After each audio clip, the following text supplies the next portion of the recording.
Hey everybody, what's going on? Hellmite here, bringing another video from Grab the Lantern today. Today I wanted to give my final year-end video, which is always less about the year that it comes out in and more about looking forward to the future, and kind of talking about what I want to see Riot adapt and change in the coming year, and sort of learn from some of the mistakes they may have made in 2022. I think 2022 was a thoroughly mediocre year. I don't think it was a bad year. I know some players are really upset with things that happened in 2022, but I don't think it was that bad in all honesty. I just think that 2022 was just there. There were things that happened, and most of them were ignorable. I didn't feel particularly strong about them one way or the other. They were just... It just wasn't a very exciting year overall. There wasn't a lot of bad, there wasn't a lot of good. It just kind of slid through. And I wanted to, I'll touch more on exactly what I think of that, or why I think that is coming up, but generally speaking, I think 2022 was alright. Definitely there's room for improvement. It wasn't bad, but it wasn't good either. And so let's just talk about what I want to see Riot change and adapt in 2023. First, I think Riot need to at least maintain the level of champion releases that they had in 2022 moving into the new year. Now, I understand completely why Riot are toning back the frequency of VGUs and new champions. League of Legends has limited design space. VGUs aren't the automatic wins that players think they are. Right? There are tons of reasons why I think it's fair for Riot to say we don't want to release a champion every other month on top of doing our normal VGU work. I think that's totally fine.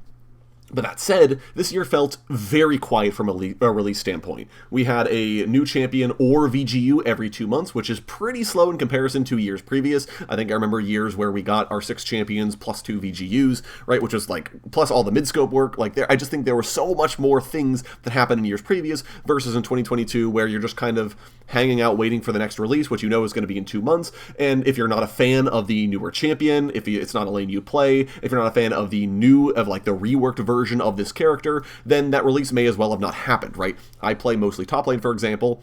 Renata Glass comes out. Great, I can be interested for about a week or two, but after that point, I don't care, right? And so then I'm back into the sort of trough of waiting for new content to happen that I can actually get excited about and care about. And this was with 6 releases in a year. I think that if you had fewer than 6 releases in a year, it would just be backbreaking for player engagement. If nothing new is going to happen for over 3 months, players may not care enough to just keep logging in, right? Nothing is going to change other than the normal ebb and flow of balance. There's no new content, really. Cosmetics, I think, are fine, but I do think that Riot are getting to a point where they're... I don't want to say overloading on cosmetics, but certainly there's only so excited you can be, right? Even if it's skin for your main, you're like, cool, well, that just means it's an opportunity for me to pay Riot. So without something new, are players going to keep coming back? I think the answer to that is obviously no, and I think that if you spend more than 2 months for in between releases, you're going to run into players wanting to log in fewer and fewer. And I think that, you know, there are comprehensive gameplay updates and art and story updates and mid-scope updates, right? Those are all well and fine, but I think they're not going to be enough. They're going to be exciting for invested players like myself. I'm a big fan of seeing the visual glow-up of a champion or discussing the breakdown of how a mid-scope is going to adjust a champion's play, but that's like from an invested player standpoint. I don't think you could tell a casual player, oh yeah, by the way, Janna got a mid-scope update. They're going to say, oh, okay, cool, what changed? And it's like, well, her tornado is faster and her shield decays now, and right, that's not exciting for the casual player. They're like, oh, okay, so it's just Janna again. I don't care. So you need new content, and I think the biggest way Riot do that are with new or reworked champion releases, and so the minimum needs to remain at 6 per year. I think more would be better, of course, but I know that Riot said that was basically untenable, so fine, it needs to stay at least 6 releases per year in 2023. 2, I think we need to have fewer returning skin lines in 2023. And I've harped on about this before, but I think Riot's over-reliance on traditionally popular skin lines will only be detrimental in the long run. I think that constantly reviving a skin line means that what made the skin line special will eventually fade away. Like, if anyone can be added to skin line X, then it's not really special anymore, right? What it was about skin line X that sort of showed like, oh, it's a creative take on these certain characters that fit this universe really, really well, and the more people you add to it, the more that universe expands out until it's just League of Legends again. Everyone is here, and this ain't Smash Bros. So I really think that Riot need to be looking more at new skin lines, and I think that 2023 was actually pretty good about new skin lines versus old. They had a lot of attempts, and so I don't want to say that I know I was very critical on all the new skin lines that they put out this year, but I think that that was a good sign. I think that that shows that Riot is trying to kind of poke around the corners and say, where can we find new places to do new skin lines? What new thematics can we explore? And I really want them to continue doing that versus prioritizing bringing back the old skin lines that we've previously had. High Noon, Star Guardian, Spirit Blossom, I think you need to put those on pause and not bring them back every other year, and instead spend a much longer time in between before bringing them back. For example, 2023 should have a Project return if it follows the pattern. I don't want Riot to bring back Project. I think they should wait at least another year before they do any more skins, and honestly, I think you should wait longer than that too. I think that the development of new skin lines as well generates more player interest, right? If you already know, for example, you don't really care about Star Guardian, and Riot says, hey, we have a big Star Guardian event, you're not excited, right? Okay, cool, I can tune this out entirely. Versus at least trying to come up with a new thematic, players might at least be interested enough to look into it, to say, oh, what's this all about? What does the skin look like? What's the particles look like? Right? Oh, there's a Diana Legendary in this thematic, right? So maybe I'm a little bit more excited now. That is a much better approach than just bringing back the same stuff year in, year out. So I would love to see 2023 have a renewed focus on new skin lines and fewer returning skin lines, period.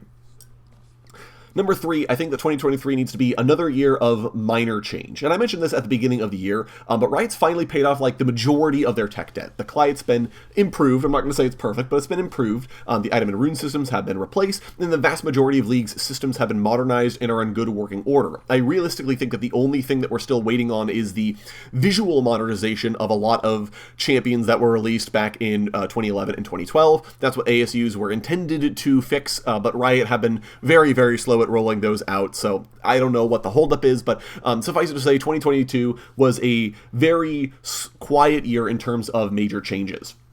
And I think this is nothing but a good thing. I think that it means that the game is much easier to pick up and play if you take a couple of weeks or months off in comparison to years previous where Riot would dramatically overhaul the game every 6 months, right? You take a break for the summer, you come back, and all of a sudden there's every marksman has been reworked and there are a bunch of new items and the map has been fundamentally changed and you're like, I can't play the game anymore. I don't know what happened. Versus 2022, I legitimately think if I had stopped playing League in January and just picked it up a month ago, I probably would feel pretty confident about my ability to return to the game, because there just wasn't that much change, and I think it's a really good thing for the game overall. So I'm hoping 2023 has the same environment, and I'm very excited for it if it's able to be another year of relatively small changes.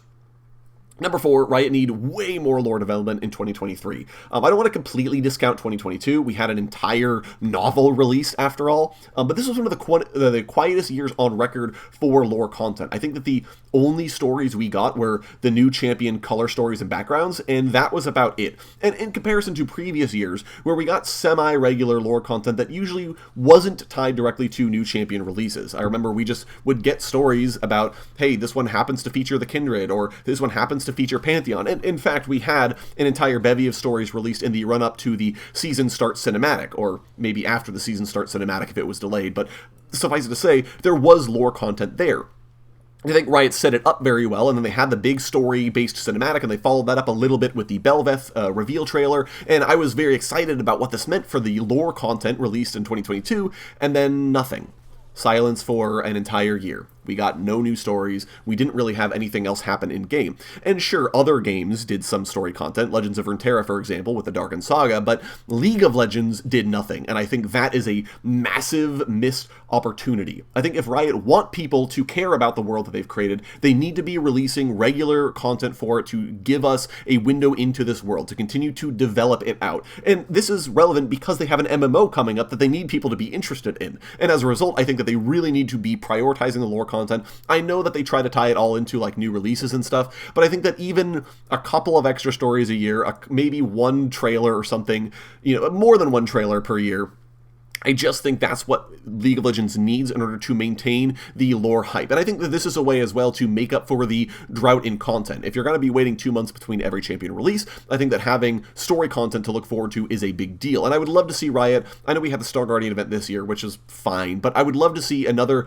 canonical event happen in 2023. I don't think it needs to be the scale of Ruination. I think that Riot could tone it back and have it be a more personal story that they're telling, but they need to have some kind of lore event, because I think that that's how you're going to generate interest and excitement and engagement in your world and help make up the gap in champion releases. But those are sort of the top 4 things that I want Riot to be doing in 2023. You guys will have to let me know what you think down in the comment section below, what changes that you want them to make going into the new year. I'd love to hear your thoughts. If you enjoyed the video today, go ahead and leave it a like, and if you really enjoyed the video, consider subscribing. I upload a video every Monday, Friday, and on patch days as well. Once again, thank you guys so very much for watching. I do appreciate it, and I'll talk to you all later.